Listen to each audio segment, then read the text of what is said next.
Segunda parte de nuestro tema, el gran trono blanco. Vamos a abrir nuestra Biblia ahí en el libro último, en el libro de las Revelaciones. Apocalipsis capítulo 20, vamos a leer versículo 11, 12 y 13 y después reanudaremos nuestro tema. Apocalipsis capítulo 20, versículo 11, 12 y 13. Dice así, hermanos, la palabra del Señor. En Revelación, Juan dice esto: y vi un gran trono blanco y al que estaba sentado en él, de delante del cual huyeron la tierra y el cielo, y ningún lugar se encontró para ellos. Y vi a los muertos, grandes y pequeños, de pie ante Dios, y los libros fueron abiertos. Y otro libro fue abierto, el cual es el libro de la vida. Y fueron juzgados los muertos por las cosas que estaban escritas en los libros según sus obras. Y el mar entregó los muertos que había en él, y la muerte y el Hades entregaron los muertos que había en ellos. Y fueron juzgados cada uno según sus obras. Dios añada bendición pues a su palabra, hermanos. Miren, está claro que ni nosotros ni nadie seremos salvados permitiéndonos entrar de contrabando al cielo, ¿verdad? Todos sabemos esto, sino que seremos probados y comprobados. Y la prueba de esto será que en la justicia de Cristo Jesús lograremos pasar la solemne prueba con gozo. Eso es irrefutable. Sin embargo, mientras llega el día, hermanos, de nuestra presentación al Señor, habremos de pasar también otras pruebas, exámenes, como quiera llamarlo. Pruebas que pueden ser libradas, fíjese bien, mirando, porque ese es el objetivo de nuestro mensaje. Estas pruebas que todavía debemos, hermanos, nosotros presentar, pueden ser bien libradas mirando atentamente los efectos de esta revelación, hermano, que Juan nos presenta. De la revelación de aquel día en que habremos de presentarnos ante el Señor juez justo. Así que, hermano, todavía hay algo que hacer. Así que en esta segunda parte, por esto, con la ayuda de Dios, nos enfocaremos en tratar de extraer las inferencias o los efectos que fluyen o que se producen de una visión como esta, hermanos. Porque estas palabras no están ahí para los inconversos, aunque dijimos la semana pasada que un inconverso, si quisiera, pudiera inferir o pudiera entender muchas cosas, o más bien la seriedad de esta visión. ¿Cuánto más nosotros, no creen, hermanos? Que somos privilegiados por tener cierto conocimiento de su palabra, cierto conocimiento de las cosas que están por suceder. Entonces, con más ganas nosotros, hermanos, podemos sacar algunas inferencias o podemos inferir acerca de los efectos que fluyen, que se producen estando atentos a esta visión bendita, hermanos, en que se ha de establecer un gran trono blanco y el bendito Señor juez justo se ha de sentar en él para juzgar. Bueno, en otras palabras, pidamos que el Santo Espíritu nos ayude a dar, hermanos, una aplicación a la lección de esta visión. Mire, la semana pasada y en nuestra primera parte del mensaje, usted recordará, hicimos un esfuerzo en el Señor, obviamente por medio del ministerio de la predicación, para llamar a los perdidos, a los oyentes impenitentes, E incluso fuimos más allá, suplicando a los hipócritas. Se oye bien fea esta palabra, ¿verdad? Pero lo tenemos que decir así. Y también hicimos un llamado a los cristianos nominales, es decir, aquellos cristianos que nada más de pico, de nombre, son cristianos. ¿Para qué? Les hicimos el llamado para que evitaran ser juzgados con los impíos mientras aún hay tiempo.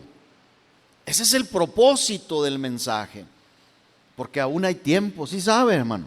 Aún tenemos tiempo nosotros también de considerar algunas cosas.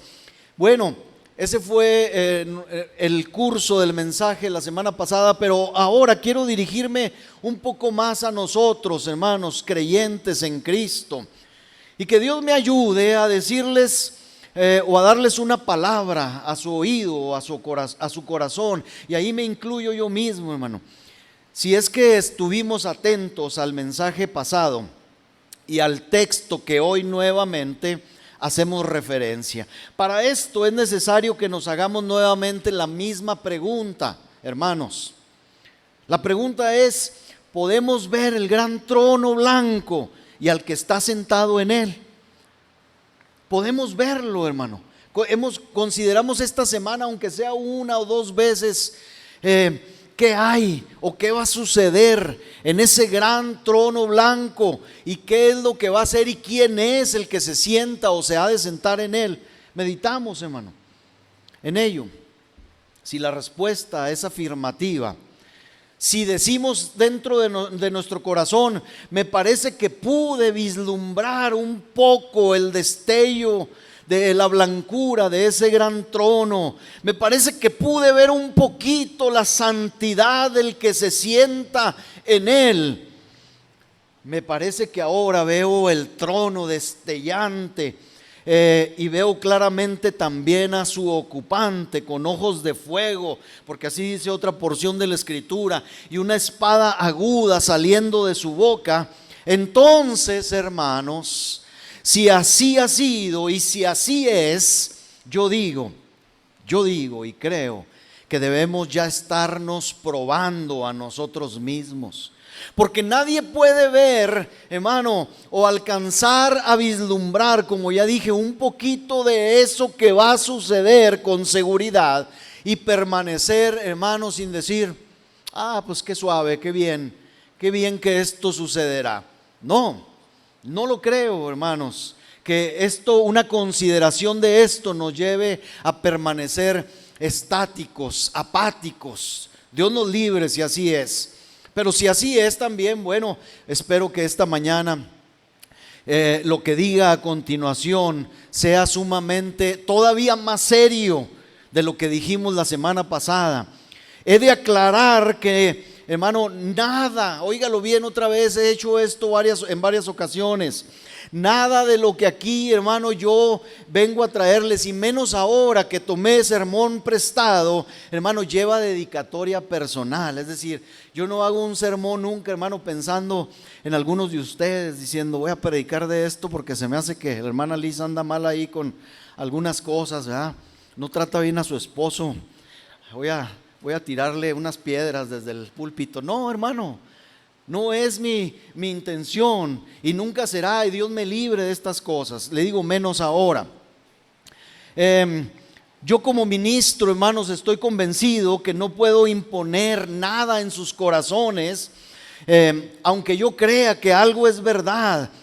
Y yo sé que la obra de convicción a la verdad solo la hace Dios, y eso yo lo agradezco a Dios, hermano, porque yo no quiero llevar nada de esto como resultado de mi vida, de mis palabras, de mi ministerio. Dios me libre. Bueno, por todo esto me es necesario hablar aquí y a todos, por todos los posibles casos. Así que lo primero que debemos recordar y nunca olvidar es que, independientemente de la situación en la que estemos, hermanos, independientemente de la profesión que hayamos hecho, de la enseñanza que hayamos recibido,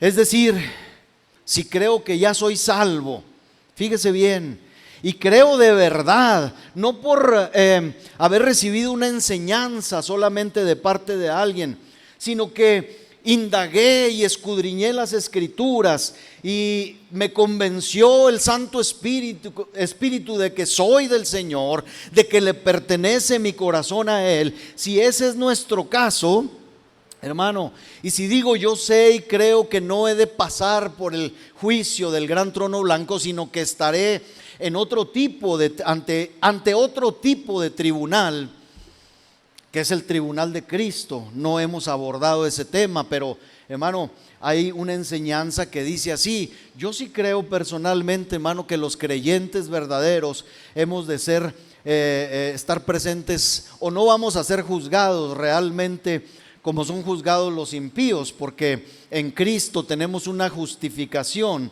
la más grande justificación. Pero bueno, ¿sabe usted que hay algunos creyentes que sí creen que pasarán o pasaremos por el juicio del gran trono blanco y que seremos bien librados? Bueno, pero si fuera, hermano, nuestro caso otro, y nuestro caso fuera aquel donde somos, déjeme le digo, que no es descartable el de la situación o el del cristiano secreto. ¿A qué me refiero con el cristiano secreto? Porque, hermano, a veces nuestros ojos alcanzan a ver a algunos, o vemos las cosas, el Señor lo dice, que están por fuera, pero solamente Dios conoce el corazón. Y hermano, a veces tenemos que estar conscientes, y no quiero que nadie se sienta ofendido, y si alguien es redargüido, bueno, pues qué bueno. Entre nosotros se ha de mezclar, hermano. Ahorita somos una congregación muy pequeña, pero debemos estar conscientes de que entre nosotros se puede mezclar la cizaña, se pueden mezclar los hipócritas, los farsantes, y ninguno de nosotros podemos darnos cuenta. ¿A qué me refiero, hermano, con eso? En que a veces, hermano, en las congregaciones tenemos casos que no son develados o revelados, hermano, los corazones de algunos que parecen creyentes y no lo son. Si ese fuera el caso, bueno, déjeme le digo qué va a pasar. O déjeme hablar también de otro caso. Si el caso, hermano, del franco pecador impenitente fuera, hermano, o estuviera entre nosotros, a los cuales ya dije, me referí el domingo pasado. Bueno, a todos los casos, a todas las situaciones por igual, tengo que decir, y me incluyo entre todos los casos, habremos de comparecer, hermanos, ante el gran trono blanco, aunque no sea en la misma calidad de enjuiciados. ¿Sí me entiende? ¿O qué piensa usted, hermano, si leemos detenidamente y concienzudamente estos pasajes y los ponemos en el orden cronológico que van a suceder? Hermanos, el Señor, parece ser que este juicio se celebra después de los 1000 años en que nosotros reinamos con el Señor aquí en la tierra, y luego los muertos que no están en Cristo van a ser resucitados hasta entonces, y luego van a ser juzgados. Entonces nosotros vamos a ser testigos de esto. Bueno, ahí vamos a estar. Dicho esto, cualquiera que sea el caso, permítame dirigirme a usted, hermano, mi hermano en Cristo, aquí reunidos hoy, y a todos mis hermanos que nos ven también ahí en el video. Y mis palabras y mi atención, fíjese bien, son para cualquiera que sea nuestro caso. Ya lo dije, Dios lo sabe. Si hemos visto y entendido las implicaciones, las consecuencias de ese gran día, hemos de ser motivados o movidos a un profundo examen de vida, hermanos, a un profundo examen de vida, y para lo cual voy a referirme a las palabras de Pablo a los Corintios. Pablo le dice en su segunda carta a esta iglesia, capítulo 13, versículo 5, les dice: Corintios, iglesia amada, hermanos en la fe, examinaos a vosotros mismos si estáis en la fe, dice. Probaos a vosotros mismos. ¿O no os conocéis a vosotros mismos que Jesucristo está en vosotros? A menos, dice, que estéis reprobados. ¿Se fija? Y es que, hermanos, al ver esta visión, al considerar esta visión, si no somos serios en el tema del destino final de nuestras almas, fíjese bien lo que estoy diciendo, fíjese bien lo que estamos hablando estos días. Si no somos serios al respecto, mire, podemos haber pasado la revisión de los ancianos, de los líderes de la congregación. Podemos haber sido aprobados por el pastor mismo, aunque ya aclaré yo, hermano, que no conozco sus corazones. El que los conoce es el Señor. Pero yo puedo tener una buena impresión de todos ustedes, como la tengo, ¿sí? Pero podemos ser bien aceptados por la iglesia en general, pero estamos listos para sortear y para salir bien librados de un día como este, hermanos, cualquiera que sea. Podemos ser bien librados en el peor de los casos de presentarnos un día ante el juicio de Dios y ser, hermano, bien librados. Es una pregunta, Tal vez públicamente hemos portado un carácter de buena reputación entre nosotros como compañeros cristianos. Se nos ha solicitado que oremos en público y nuestras oraciones han sido muy admiradas incluso. Yo mismo reconozco que la encomienda de Dios en mi llamado me embiste tanto de un gran honor como de una gran responsabilidad, y eso me motiva fíjese bien, me motiva y exige a hacer lo que hago de la mejor y más temerosa forma o manera. Pero ahora estamos hablando de otra cosa, hermanos. Estamos siendo llevados mucho más allá de las opiniones entre nosotros, de las opiniones de liderazgo de una congregación. Estamos siendo llevados más allá, tan allá, que debemos entender y meditar que todavía no hemos sido pesados en las últimas balanzas. ¿Y qué pasaría, como dice Pablo a los Corintios, si fuéramos encontrados faltos? ¿Qué va a pasar, hermano?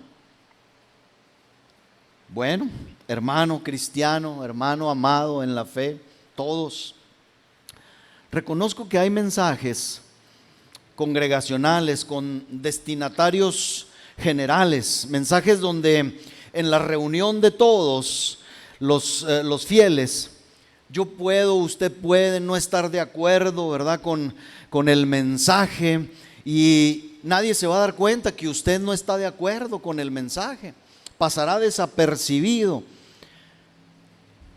Eso es inevitable, es difícil de saber si Dios no lo descubre, pero hermanos, estos temas donde se nos habla y presenta ante el inevitable juez justo, ante el insoslayable ojo de Dios. Fíjese bien.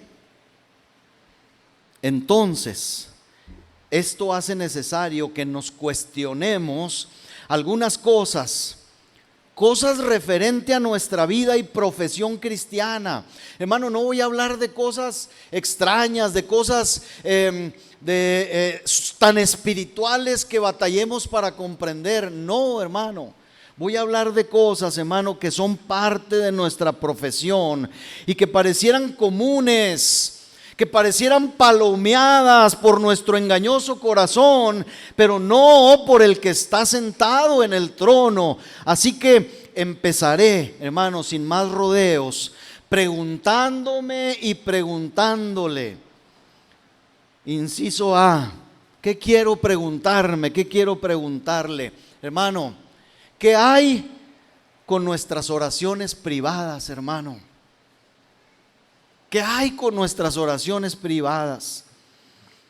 Podemos vivir, miren, descuidando el aposento esta casa, el servicio público de oración, y lo podemos hacer con razón y sin razón. ¿Qué quiero decir? Hermanos, yo sé que algunos de ustedes no pueden venir a la oración, pero también sé que a lo mejor algunos no quieren venir a la oración y nadie los va a juzgar. Y si alguien un día los juzga, hermano, dígamelo, porque yo tendré que hablar con ese hermano para que no ande juzgando.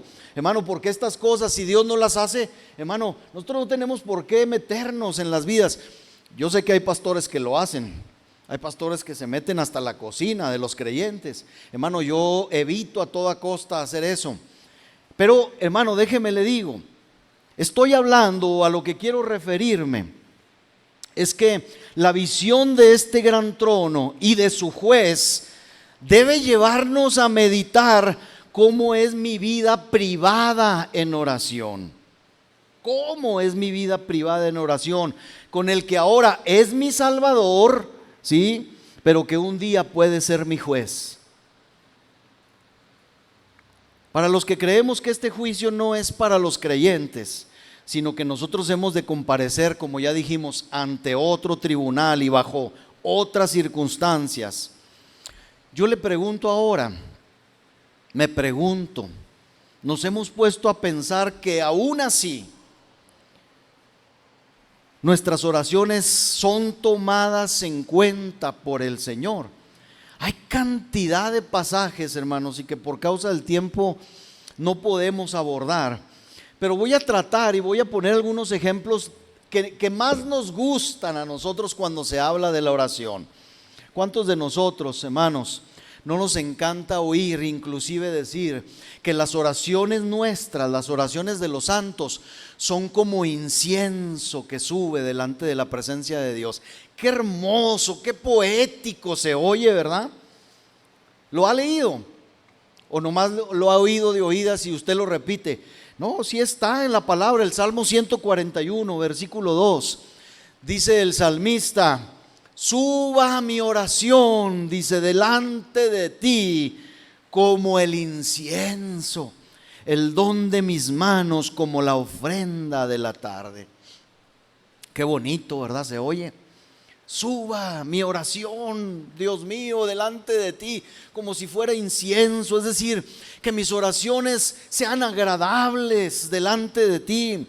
Y luego este libro, Apocalipsis, el que estamos leyendo, también dice en el capítulo 8, versículo 3 y versículo 4, dice: otro ángel vino entonces y se paró ante el altar con un incensario de oro.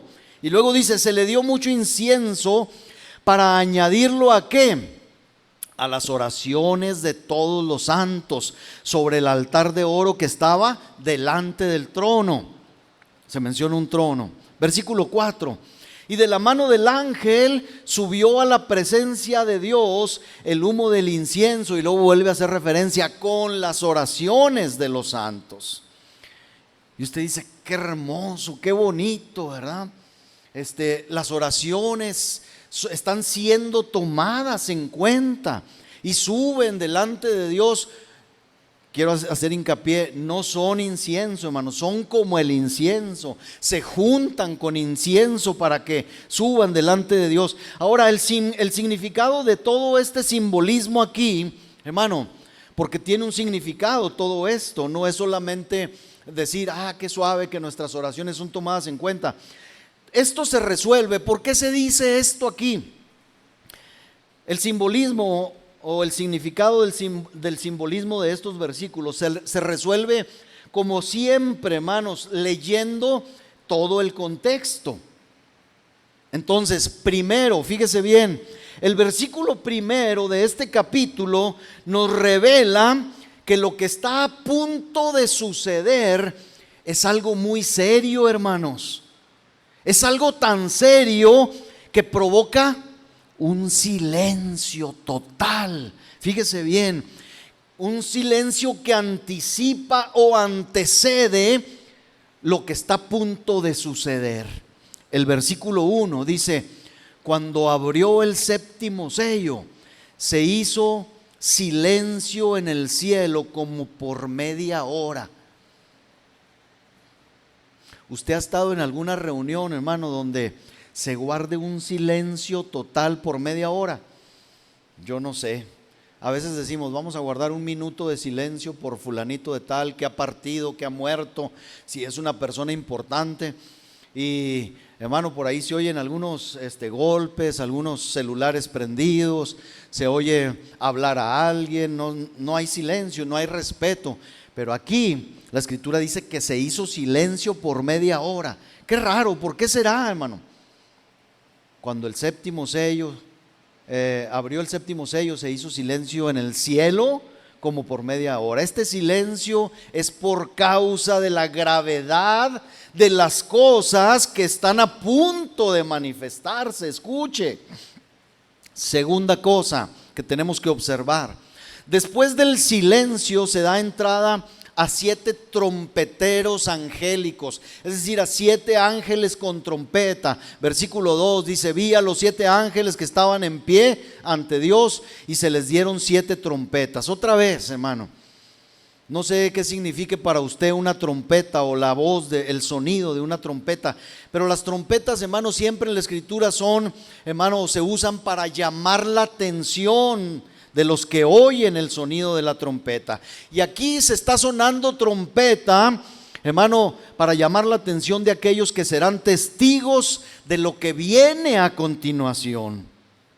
Tercer cosa, tercer acto, véalo así como un acto, porque Apocalipsis tiene que verse o leerse o entenderse de esta manera, como una gran obra que todavía no ha sido puesta en escena, pero que será puesta en escena. Tercer acto, otro ángel hace su aparición cargando un incensario frente a un altar de oro y que se encuentra frente a un trono. Y aquí, hermanos, precisamente se hace referencia a que se le da mucho incienso para añadirlo a las oraciones de los santos, que por cierto, estas últimas, las oraciones de los santos, se aclara, suben a la presencia de Dios. ¿Estamos de acuerdo, hermano? Nuestras oraciones, sus oraciones, mis oraciones, suben a la presencia, hermano, de Dios. No son parte de un ritual. Esas oraciones no se quedan aquí flotando, hermanos, en esta casa. No, oramos y oramos a Dios y Dios recibe, oye, escucha, valora y a veces responde nuestras oraciones. Versículo 3 dice: otro ángel, fue el que leímos ahorita, vino entonces, se paró ante el altar con un incensario de oro, se le dio mucho incienso para añadirlo a las oraciones de todos los santos sobre el altar de oro que estaba delante del trono. Versículo 4, de la mano del ángel subió a la presencia de Dios el humo del incienso con las oraciones de los santos. Se hace referencia 2 veces que suben las oraciones a la presencia de Dios. Las oraciones no son, ya dije, incienso, pero son como el incienso. Estas van juntas y suben ante Dios. Cuarto punto o cuarta escena, dice que por último el ángel llena ahora el incensario, pero ahora lo llena no con incienso, hermano. Sí se da cuenta, dice el versículo 5, lo llena ahora del fuego del altar. ¿Para qué? Para lanzarlo, dice ahí, a la tierra, produciendo truenos, voces, relámpagos y un terremoto.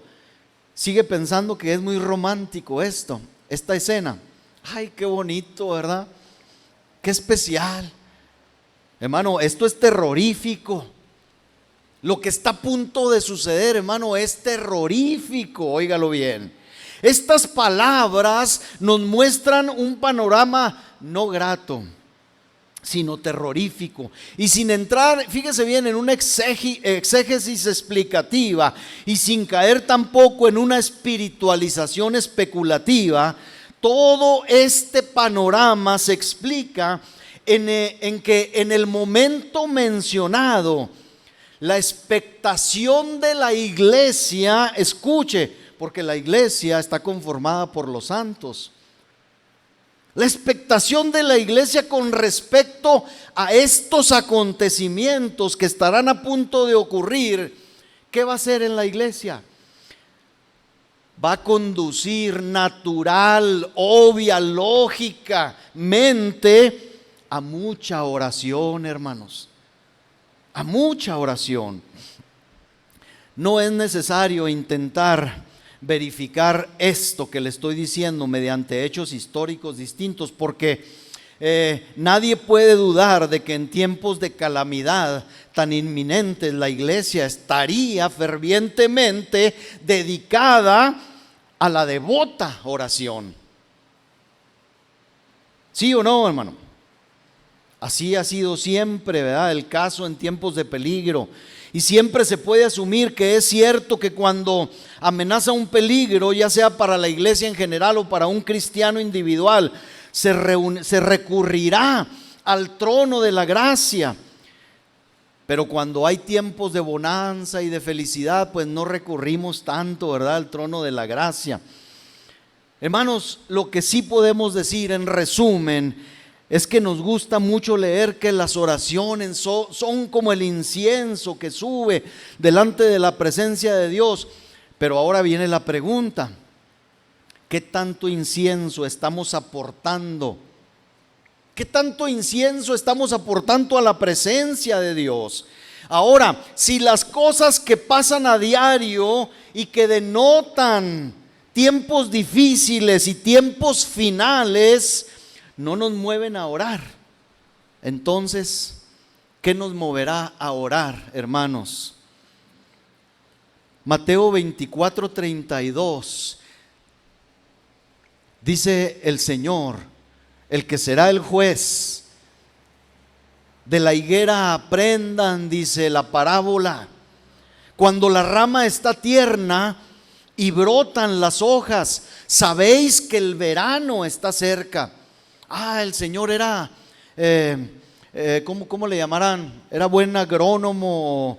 No se está refiriendo, hermano, a que nos fijemos en los árboles. Versículo 33 dice: así también ustedes, dice, cuando veáis todas estas cosas, conoced que está cerca, a las puertas. Hermanos, yo no sé a usted, pero yo creo que la higuera nos está gritando a diario que el verano se acerca. Y si no oramos, entonces, ¿qué se necesitará pasar? ¿O qué es necesario que pase? Lo que acabamos de decir, hermano. Un joven tratando de matar, ¿verdad?, un candidato. ¿Y cuántos candidatos murieron hoy en nuestras propias elecciones? ¿Y cuántas muertes y cuántas cosas, hermano, tienen que suceder para que nos demos cuenta que el Señor viene y que el juicio y el trono se ha de establecer pronto aquí, hermanos, para juzgar? Y si la iglesia no es movida a orar en estos tiempos, entonces ¿cuándo? ¿Cuándo, hermano? Lo único que puedo agregar, porque pudiera agregar muchos versículos más de la oración, voy a decir uno que usted se sabe de memoria porque es tan breve que lo decimos fácilmente. Oremos sin cesar, hermanos. Oremos sin cesar. Inciso B. Hablemos de otro tema que parece simple y que se da por seguro hasta el punto de dejarlo en descuido total. ¿Cuál es el tema? Déjeme se lo planteo con una pregunta. ¿Se queda mi Biblia sin ser leída en privado? Usted lee la Biblia aquí. Algunos ya no traen Biblia porque la leen acá. En su casa, hermano, voy a hacer referencia a su casa. Se queda nuestra Biblia sin leer allá en lo privado, hermano. No estaremos haciendo de nuestra profesión cristiana una vana religión y un solo espectáculo, un simulacro público. Si reflexionamos concienzudamente, hermano, sobre el gran trono blanco, nos enteraremos que la simple pretensión de decir que somos creyentes ahí en el trono blanco no será aprobada esa pretensión. Sí, hermano, no porque nosotros digamos que somos creyentes, ahí ese día vamos a ser, sí, cierto, tú dijiste, ¿verdad? ¿Cuántos no dicen lo mismo? Se queda nuestra Biblia, hermano, sin leer. Y aquí vienen muchos versos hermosos también que nos encantan, que no sabemos. Es más, los tenemos como trofeos en nuestra memoria. Juan 5:39 dice: escudriñad las escrituras. ¿Sabe quién dijo esto, hermano? Está en el Evangelio de Juan, pero no lo dijo Juan. Juan lo registró de la misma boca de Jesús, del juez que se ha de sentar en ese gran trono blanco. Este fue el que nos dice: escudriñen las escrituras porque a ustedes les parece que en ellas tenéis la vida eterna. Caray, leer la Biblia, hermano, nos habla de la vida eterna, nos muestra la vida eterna, nos muestra el camino. Y luego añade: y esta palabra, ellas, las escrituras, dan testimonio de mí. Pareciera que las palabras del Salvador, pero que también será juez, solo sirven, ya dije, como para levantarse en nuestra memoria como trofeos, pero no para llevarlas a la práctica experiencia. ¿O me equivoco? Ojalá y me equivoque. Hermanos, se nos hace necesario recordar estas palabras. Hebreos capítulo 4, versículo 12. Todos nos sabemos estos pasajes, porque la palabra de Dios es viva y eficaz y más cortante que toda espada de dos filos, penetra hasta partir el alma y el espíritu, las coyunturas y los tuétanos, y discierne los pensamientos y las intenciones del corazón. Qué bonito, qué tremendo es saber que la palabra de Dios es viva y es eficaz, ¿verdad? Pero si seguimos leyendo, decimos: es hermoso que sea viva y eficaz, pero como dicen los jóvenes hoy, ya que sea cortante, como que ya es avaricia, dicen, ¿verdad? Los jóvenes. Así ponen, así escriben ahora en los memes, ¿verdad? Esto está suave, pero ya un poquito más es avaricia, dicen los jóvenes. Pues hermanos, aunque esto nos cause risa, a veces así nos comportamos con la palabra. Nos encanta. ¿Se acuerda de aquel ejemplo que le puse? Del pastor que predicaba y el creyente que decía: habla boquita de santo. Sí, que la palabra corte y despedace a todos los corazones. Pero cuando se refirió el pastor a aquella viejita, ¿verdad?, chismosa, dijo: a este ya se le metió el diablo, ¿verdad? Señor lo reprenda. A veces así estamos, hermano. Hebreos 4:13 dice, hablando de la palabra de Dios: y no hay cosa creada que no sea manifiesta en su presencia, antes bien todas las cosas están desnudas, abiertas a los ojos de aquel a quien tenemos que dar cuenta. Mire, hermanos, podemos desnudarnos ante el mundo. Nos desnudamos ante los incrédulos como creyentes carnales a veces, como creyentes casuales, como creyentes sociales, como creyentes fríos, apáticos, poco comprometidos. Pero no venimos a la palabra para que ésta muestre lo que somos ante aquel a quien tenemos que dar cuenta. Se nos hace un polvo, hermanos, dejarnos notar ante los vecinos, ante los incrédulos. Saben que somos cristianos por nuestros labios, pero saben también ellos que somos cristianos poco serios, poco comprometidos. ¿Sabe cómo se resuelve esto? Venga a la palabra, vengamos a la palabra. No se conforme con lo que el ministro le dice aquí cada domingo o el miércoles. Vengamos a la palabra, hermano, porque la palabra nos muestra tal como somos.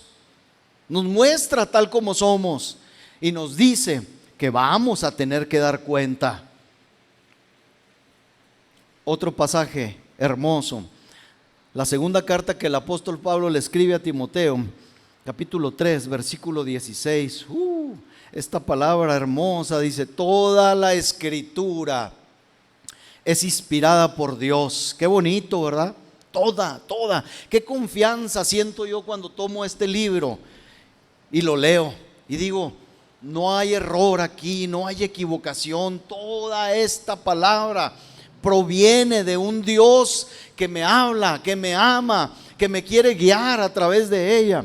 Toda la escritura es inspirada por Dios. Pero sigue diciendo: y es útil para enseñar. ¿Cuántos queremos ser enseñados, hermano? Todos, ¿verdad? Decimos: sí, yo quiero ser enseñado por Dios. Pero sigue diciendo: para redarguir, es decir, para escarbar dentro de ti. Y ahí es donde entonces empezamos a decir: esto ya no me está gustando, ¿verdad? No me gusta tanto que la palabra escarbe en mí. Y luego si dice corregir, como dice aquí, menos. Me gusta oír la palabra, me gusta ser enseñado, pero no me gusta que me corrijan. La palabra de Dios quiere corregirnos, hermano. Y luego dice: para instruir en justicia. Y decimos: pues más o menos, y eso como que todavía me gusta un poco más. Versículo 17. Dice: a fin de que el hombre de Dios, escuche, a fin de que el hombre de Dios sea perfecto, enteramente preparado para toda buena obra. Pues esto menos nos causa fatiga, nos incomoda. El saber que la palabra de Dios debe llevarnos a obrar también, a hacer, a practicar nuestro cristianismo. Hermanos, ¿serán estos los únicos versículos que nos invitan o nos dicen de la importancia de leer la Escritura? Está llena la palabra, hermano, de indicaciones, de invitaciones, de exhortaciones a leerla, a aplicarla, a vivirla, a no ser solamente oidores. Está lleno. Con sinceridad, hermano, reconozcamos comparativamente, ahí le va. Comparativamente, con sinceridad, reconozcamos, hermano, el tiempo que pasamos aquí o en la pantalla y la poca importancia y el poco tiempo que le dedicamos a esta santa devoción. Sea sincero. Está bien, hermano. Sea sincero, no conmigo. Seamos sinceros con Dios, hermano. Medite. Hermanos, leamos, estemos leyendo la palabra. La palabra de Dios nos va a librar de muchas cosas y sobre todo nos va a librar también, hermanos, de caer en el error. Inciso C, se lo dejo. Quisiera poner un selah, un detente y medita después al terminar cada punto de estos, hermano, para que no se nos olvide.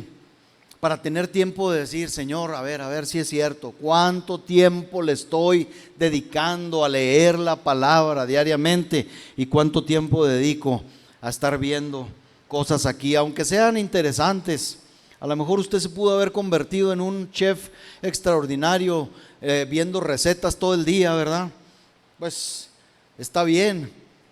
Pero hermano, yo le puedo asegurar que usted se puede convertir en un creyente excelente, temeroso de Dios y apto para estar delante de la presencia de Dios con manos limpias y corazón puro, si venimos a la palabra. Pero déjeme pasar al siguiente porque el tiempo es cruel. Hermano, pensemos ahora en esto otro. Y déjeme le hago otra pregunta. ¿Qué hay en cuanto a nuestro corazón y en cuanto a nuestro tesoro? Mateo 6:21 dice: porque donde esté vuestro tesoro, allí estará también vuestro corazón. Hermanos, somos simples cazadores de dinero y de oportunidades en un mundo ajeno. Como cristianos, hermano, contésteme como cristiano. Somos cazadores de la oportunidad. Somos cazadores, hermano, del dinero o de los recursos en este mundo ajeno y de pilón, mundo vil. Vivimos, escuche esto, vivimos como viven todos y pretendemos ser juzgados con deferencia, es decir, con respeto, con condescendencia, aun cuando vivimos como todos viven. Porque sí, somos muy buenos para decir, no, yo en Cristo estoy justificado. Pero si vives como viven los demás, podrán tus palabras y tu creencia hueca y vacía salvarte. Está nuestro deleite en el presente fugaz y pasajero, hermano. Aquí tenemos nuestro deleite. Ahora déjenme, me voy al otro extremo. Hermanos, estamos teniendo tratos duraderos, seguros, eternos con el trono del cielo. Mantenemos ese trato con Dios continuamente. O como declaramos hace un momento, estamos entre los creyentes arrepentidos, pero tenemos un corazón endurecido para con las cosas de Dios. ¿A cuánto asciende nuestro amor por Cristo? ¿A cuánto? Desarrollamos una profesión vacía y nada más. Hermanos amados, iglesia amada, te pido hoy que pensemos una vez más en este gran trono. Hechos capítulo 24, versículo 25 dice: pero al disertar Pablo, al hablar Pablo acerca de la justicia, del dominio propio y del juicio venidero, dice, Félix se espantó y dijo: Pablo, por ahora vete, pero cuando tenga oportunidad te llamaré. Mire, hermano, yo sé perfectamente que los temas de la justicia divina, del juicio venidero, del dominio propio, causan miedo en la iglesia moderna. Yo lo sé. Yo creo que pospondríamos estos mensajes para después, pero entonces, hermanos, ¿cómo soportaremos la voz de aquel que hablará con el retumbo del trueno, hermano? ¿Cómo? Si hoy estos mensajes nos incomodan, si hoy estos mensajes, hermano, decimos, hermano, habiendo tanto que predicar, nos hablan del día final, del juicio final. Para eso está Hollywood, para presentarnos, ¿verdad?, las películas esas extrañas, distorsionadas. Esas son todavía pasajeras, pero que en la iglesia nos estén hablando que vamos a ser enjuiciados y que vamos a presentarnos delante del que creo yo que es todo amor y toda compasión. Esto es real, hermano. Esto es real. Si un sermón examinador expuesto por un ser carente de la gracia necesaria, al oírlo ustedes ahora, nos atraviesa como una racha del viento del norte, congelándonos la propia médula y paralizándonos la sangre, ¿cómo será estar delante de ese tribunal y de ese tremendo juez, hermano? Piensa en eso, pensemos en eso. Hermano, si hablar de ese día nos aterroriza, imagínese cuando llegue el día. ¿Cómo podremos soportar, hermanos, ese examen de parte de Dios? Si ahorita dudamos, ¿cómo será estar delante de ese juez? ¿Cómo estaremos entonces? ¿Cómo podremos soportar, hermanos, la mirada del juez? Y es que si las balanzas de la tierra nos dicen que estamos faltos, hermano, si hoy ahorita decimos, no, pues es que me falta mucho, imagínese qué resultados nos van a arrojar las balanzas del cielo. Póngase a pensar en ello. Yo en verdad, hermanos, los invito, es más, los conmino. ¿Qué quiere decir conminar? Hermanos, los advierto los amenazo. Eso quiere decir conminar a que examinemos nuestro propio corazón otra vez. Y volvamos a leer lo que Pablo dice a los Corintios, capítulo 13, verso 5. Examinaos a vosotros mismos si estáis en la fe. Probaos a vosotros mismos. ¿O no conocéis? ¿O no os conocéis a vosotros mismos que Jesucristo está en vosotros, a menos que estéis reprobados? Mire, déjenme le leo estas dos versiones, hermano. La Torre Samat dice: examinaos a vosotros mismos para ver si mantenéis la fe. Dice: haced prueba de vosotros. Y luego la pregunta dice: por ventura no conocéis en vosotros mismos que Cristo Jesús está en vosotros. Y dice: a no ser que quizás hayáis decaído de lo que antes erais. Así dice la Torre Samat, la versión Torre Samat. Y la Biblia latinoamericana dice: examínense y vean si permanecen en la fe. Pruébense a sí mismos. ¿Están seguros de que Cristo Jesús está en ustedes? ¿Y qué si no superan la prueba? Dice la Biblia latinoamericana. Hermanos, les pido hoy, en memoria de este gran trono blanco, que rehuyamos ya a la hipocresía y a la simulación. Eres movido a asistir a la iglesia, fíjese bien, o eres empujado para bautizarte, por ejemplo, porque un creyente u otro creyente te está diciendo que así vas a ganar el favor de Dios, porque quieres agradar a tu amigo, porque quieres agradar a tus padres. Hermanos, ojo con ese gran trono blanco.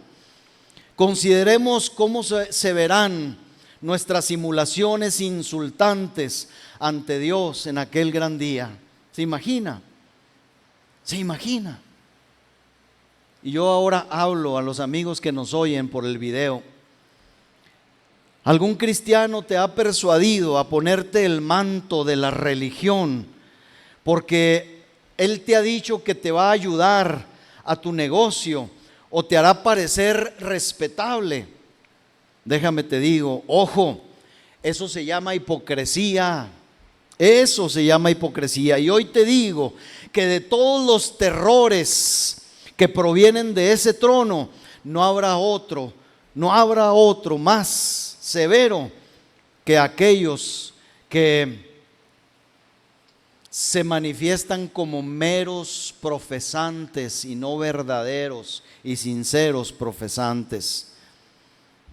Aquellos que han hecho una profesión por ganancia merecerán el más terrible infierno. Así que aquí va el sonido de la trompeta para todos los profesantes pretenciosos, aquellos cuyas alas están pegadas con cera. Tengan cuidado con el sol de justicia, que seguramente derramará su calor sobre ustedes, y terrible será su caída desde esa gran altura que ustedes pretenden estar. Inciso D: cuide su corazón, hermano. Cuidemos nuestro tesoro y cuidemos profundamente nuestro corazón. Inciso D: tal vez algún pecador indolente y franco esté diciendo hoy al ver este video: pues por eso yo no hago ninguna profesión de religión, porque los hay, así de obscenos, así de cortantes. Hay algunos pecadores que dicen: pues yo por eso no me meto, ¿verdad?, con la religión. Bueno, pues aún así, para ti es esta palabra y tiene algo para ustedes.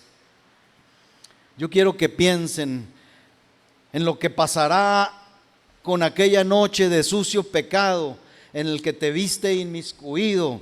Y tú dirás: no tomes en cuenta esas cosas, no las traigas a mi memoria. Pues yo te digo hoy, fíjate bien, que todo eso será traído a tu recuerdo Ese acto de pecado será publicado ese día más ampliamente que si fuera divulgado sobre los techos de las casas. Será anunciado en el libro abierto de Dios a todas las multitudes que hayan vivido desde el primer hombre, y tu infamia, tu pecado, se convertirá en un objeto de burla y en un proverbio de oprobio entre todos los seres creados. Así que, ¿qué piensan de todo esto ustedes que escuchan este mensaje hoy, que son pecadores en lo secreto? ¿Qué piensan ustedes que son amantes del desenfreno y de la promiscuidad pornográfica? Es sabido, amigo, y todos sabemos que sin arrepentimiento y perdón de pecados en Cristo, nuestro pecado nos alcanzará. Jovencita, jovencito, tú que has comenzado a acariciar y retozar con el pecado y crees que nadie te ha visto, pero el Supremo Juez ha visto tus actos y ha oído tus palabras. No hay ninguna cortina entre Él y tu pecado. Él te ve claramente. ¿Y qué harás? ¿Qué harás con esos pecados tuyos que tú crees que han sido ocultados? No, hombre, dirá alguien, eso sucedió hace muchos años. Dices, pues aunque hayan estado esos pecados enterrados todos esos años para ti, están vivos para Él. Pues todo es presente para el Dios que todo lo ve, y tus actos olvidados estarán presentes para ti también en ese día. Inciso E, hermanos amados, iglesia, dejemos de hacer lo que hacemos sin pensar que Dios nos ve. Pues en efecto Dios nos ve. Miremos todas nuestras acciones a la luz del trono, hermanos, y del juicio. Pero ¿cuál juicio? Dirá usted, hermano. Yo soy creyente y espero en Cristo ser justificado. Bueno, ya emprendí, hermano, el hablar, así que de este tema, así que sopórteme un poquito más, ya voy a terminar. ¿Cómo se verá cuando Dios revele, hermano, ese juicio secreto por ese acto nuestro secreto? A lo mejor de empinar el codo en lo secreto. ¿Cómo será cuando Dios lo revele? ¿Sabe a lo que me refiero? Me refiero a esa privada concupiscencia también, muy nuestra, y que todo el mundo desconoce, pero que Dios perfectamente conoce. Este mensaje es para todos mientras aún estamos aquí en este mundo vil, hermanos. Hay un observador que toma nota de todo lo que hacemos y todo lo publicará a un universo congregado. Es para todos el meditar y probarnos con estas preguntas. ¿Estoy listo para reunirme en aquel último gran día? Y si la trompeta sonara esta noche, hermanos, ¿cuál sería el estado? ¿Cuál sería la calidad de nuestra vida?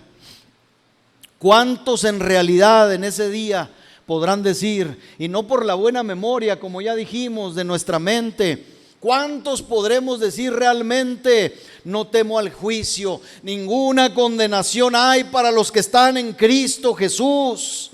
No de memoria, hermanos, sino porque es una realidad en su vida. Miren, algunos de nosotros nos veríamos en aprietos para poder decir eso. Es fácil hablar de plena seguridad, pero créame, no es tan fácil poseer la seguridad con toda sinceridad en los tiempos de prueba. Me llamó mucho la atención unas palabras que William Carey, que fue un misionero, pastor, traductor, reformador social, antropólogo y muchas otras cosas más tenía en su currículum. Estaba ya cercano a la muerte y ordenó que se colocara sobre su lápida estas palabras: siendo un culpable, débil e indefenso gusano, a los amables brazos de Cristo me rindo. Él es mi fortaleza, mi justicia y mi todo. Yo no sé si usted rebase este currículum, yo de ninguna manera, ni a la mitad. Pero qué curiosas palabras viniendo de un hombre como él. Hermanos, estoy hablando de temas, pues, fíjese bien, de los que tal vez algunos creemos, nos encontramos muy lejos aún. Me refiero al día del juicio. Y posiblemente sea correcta la apreciación de algunos que dicen, hermano, eso todavía falta para que suceda. Pero, hermano, yo estoy hablando también acerca de temas que un solo instante, escuche esto, podría traernos muy cerca del juicio. ¿Cómo? Sí, hermano, 1000 años son un largo tiempo, pero ¿cómo vuela el tiempo? Mire, ya se nos acabó. Al leer la historia de las grandes hazañas de las naciones podemos decir, parece que fue ayer, ¿verdad?, cuando sucedió esto. Que Dios nos lleve a pensar profundamente en esta tarde. Te estás acercando a los 40 años, hermano. A ver, ¿quién se está acercando a los 40? Rafix dice, algunos, Beto también, algunos ya los sobrepasamos, ¿verdad? Ya llegamos casi al 5º piso. Otros ya vamos al 6º, ¿verdad? Y los que llegamos a los 60 y 70 años, nos hemos enterado todos, hermanos. Fíjese bien, que aunque el día de la venida del Señor tardara y el trono del juicio dilate en instituirse, nosotros, y más especialmente nosotros, podemos morir.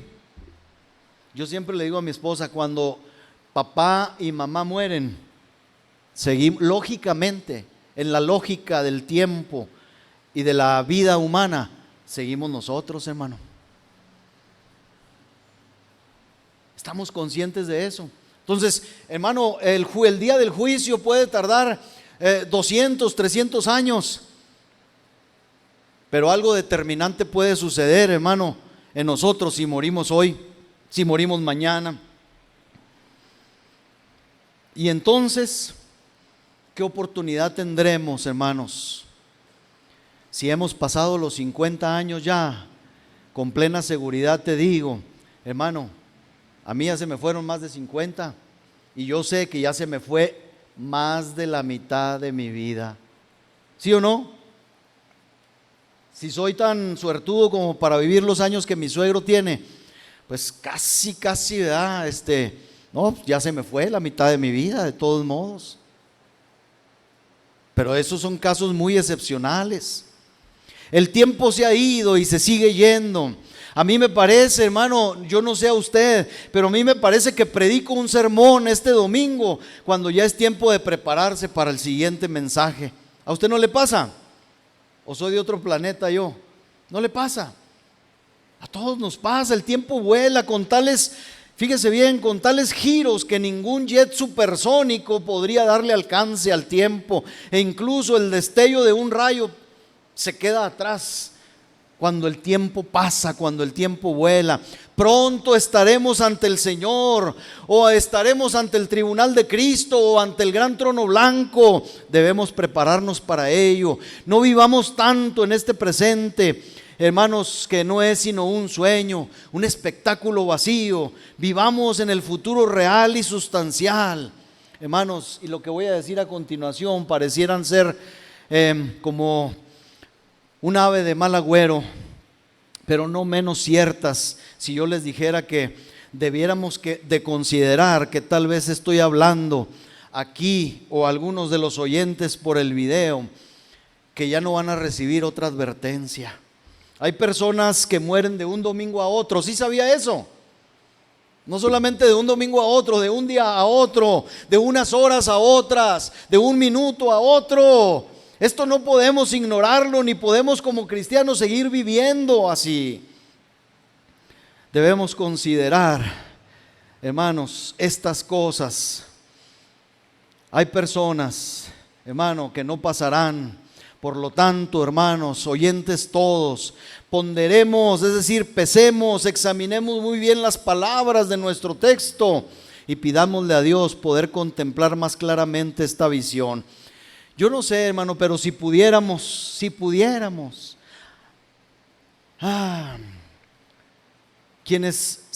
saber quiénes habrán de morir esta semana, pero aún más, si supiéramos quién se dirige a habitar entre las llamas eternas, consumidoras, a quién, si supiéramos a quién o a quienes de entre los que conviven con nosotros sufrirán quemaduras eternas, si supiéramos, hermano, estas cosas, ansiaríamos rociarlos con lágrimas de compasión y de súplica. Desearíamos acercarnos y arrodillarnos ante ellos a su lado y conjurarles a que piensen en las cosas eternas.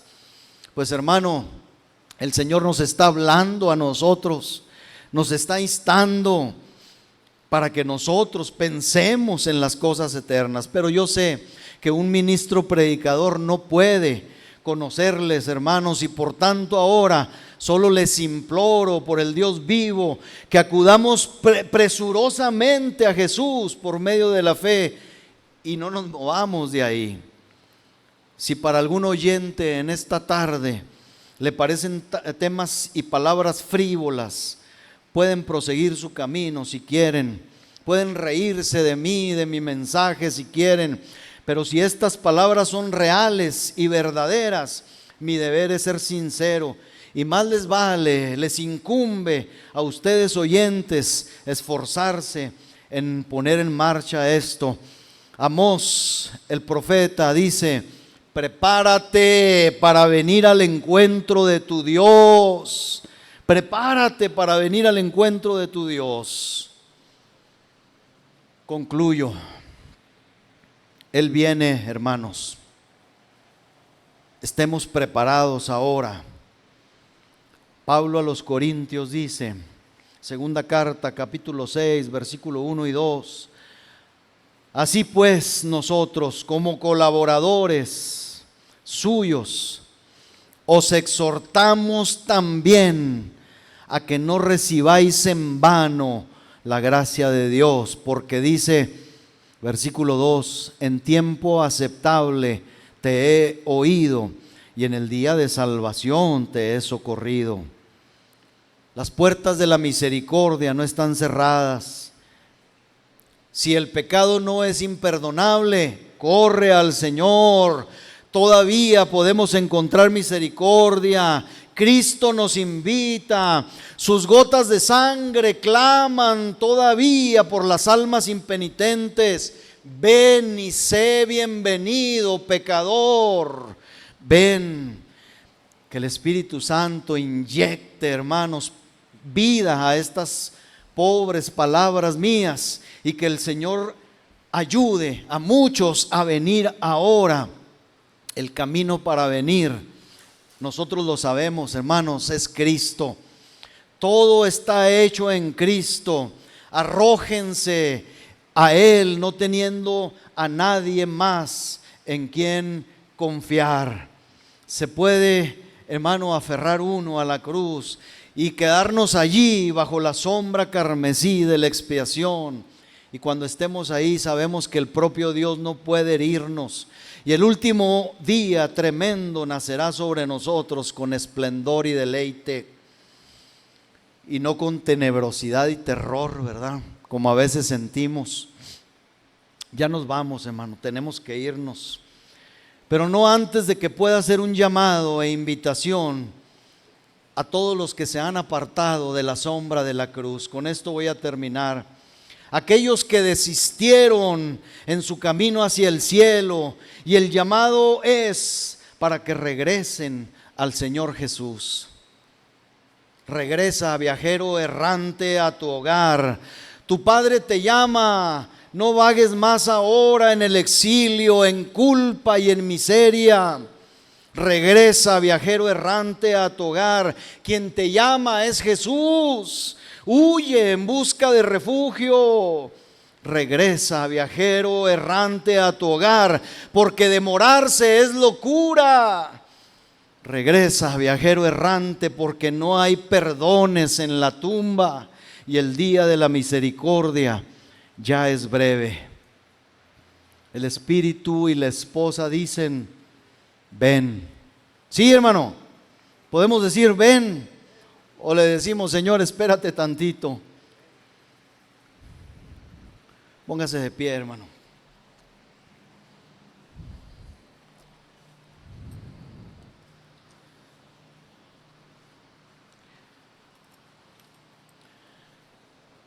Quien nos conoce es Dios, hermanos. Así que yo no voy a orar por usted. Ore usted al Señor, contemplando esta visión. Que sea esta visión, hermano, el espejo o la balanza para pesar nuestra vida. Y que este texto lema, por cierto, que siempre confesamos antes de irnos de aquí, esté llevándose a cabo en Cristo. Porque si no, estaremos simulando nada más. El propósito de este texto lema, hermanos, ya lo saben, se los he dicho algunas veces, es que podamos lograrlo, hermano. No es aprenderlo de memoria, porque ya sería el colmo que no nos lo hayamos aprendido, pero es que lo llevemos a cabo y estarlo recordando, hermano, es, hermano, estar trabajando en ello. Gracias, Señor. Gracias por tu palabra. Si hay algún objetor, Señor, entre nosotros, si yo objeto, Señor, aún, Señor, contra algunas cosas, Dios, tú lo sabes, tú lo sabes. Dios mío, mi vida y la vida de mis hermanos está así, Señor, ante tu verdad, desnuda. Señor, porque tu palabra nos desnuda, penetra hasta partir el alma, los huesos, las coyunturas, discierne los pensamientos, las intenciones del corazón. Y aquí estamos hoy nosotros, desnudos ante ti, Señor, y ante quien tendremos que dar cuenta. Mi Dios, aquí está nuestra vida.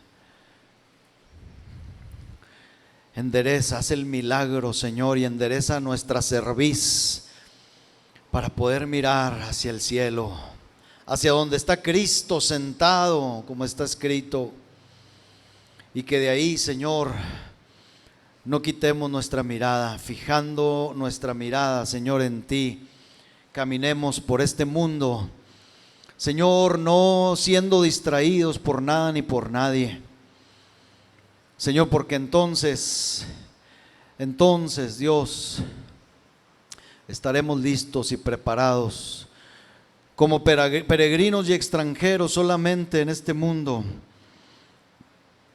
pero listos, Señor, para ir, Señor, con manos limpias y un corazón puro a presentarnos delante de aquel que es nuestro Salvador y que, Señor, como juez nos, Dios, justificará perfecta y completamente en Cristo.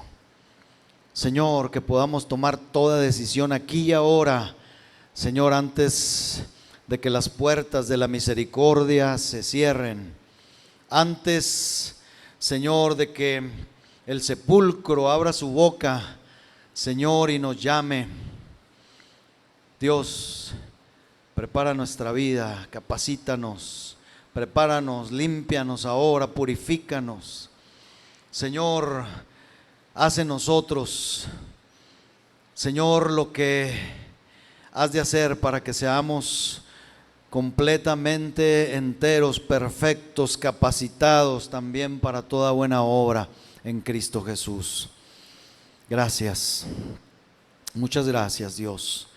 Gracias en el nombre precioso de Cristo. Gracias, Dios mío.